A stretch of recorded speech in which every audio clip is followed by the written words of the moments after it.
যুদ্ধের ময়দানে যেমন গোলার শব্দ শোনা যায়, তেমনি কূটনীতির অঙ্গনেও নীরবে বদলে যায় শক্তির সমীকরণ। মধ্যপ্রাচ্যের সাম্প্রতিক ঘটনা প্রবাহ ঘিরে এখন ঠিক এমনই নানা প্রশ্ন ঘুরপাক খাচ্ছে আন্তর্জাতিক অঙ্গনে। ইরানকে ঘিরে যুক্তরাষ্ট্র ও ইসরায়েল নীতিগত অবস্থান এবং সামরিক উত্তেজনা নিয়ে নতুন করে শুরু হয়েছে বিস্তর আলোচনা। বিভিন্ন বিশ্লেষকের মতে, সংঘাতের শুরুতে কঠোর অবস্থান নেওয়া হলেও পরবর্তী সময়ে কূটনৈতিক যোগাযোগ ও আঞ্চলিক স্থিতিশীলতার বিষয়টি গুরুত্ব পেতে শুরু করেছে।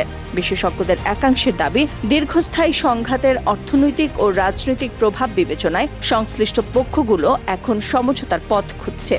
বিশেষ করে বৈশ্বিক জ্বালানি সরবরাহ, সমুদ্রপথের নিরাপত্তা এবং আঞ্চলিক স্থিতিশীলতা আন্তর্জাতিক কূটনীতির কেন্দ্রে উঠে এসেছে। তবে এ বিষয়ে ভিন্ন মত রয়েছে। কেউ কেউ মনে করছেন, বর্তমান পরিস্থিতিকে কোনো পক্ষের একতরফা বিজয় বা পরাজয় হিসেবে দেখার সুযোগ নেই, বরং সামরিক চাপ, অর্থনৈতিক বাস্তবতা এবং কূটনৈতিক আলোচনার সমন্বয়ে নতুন সমীকরণ তৈরি হচ্ছে।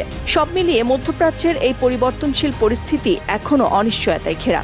ভবিষ্যতে আলোচনার অগ্রগতি এবং সংশ্লিষ্ট পক্ষগুলোর বাস্তব পদক্ষেপই নির্ধারণ করবে অঞ্চলটি স্থায়ী সমাধানের দিকে এগোবে নাকি আবারও নতুন উত্তেজনার মুখোমুখি হবে।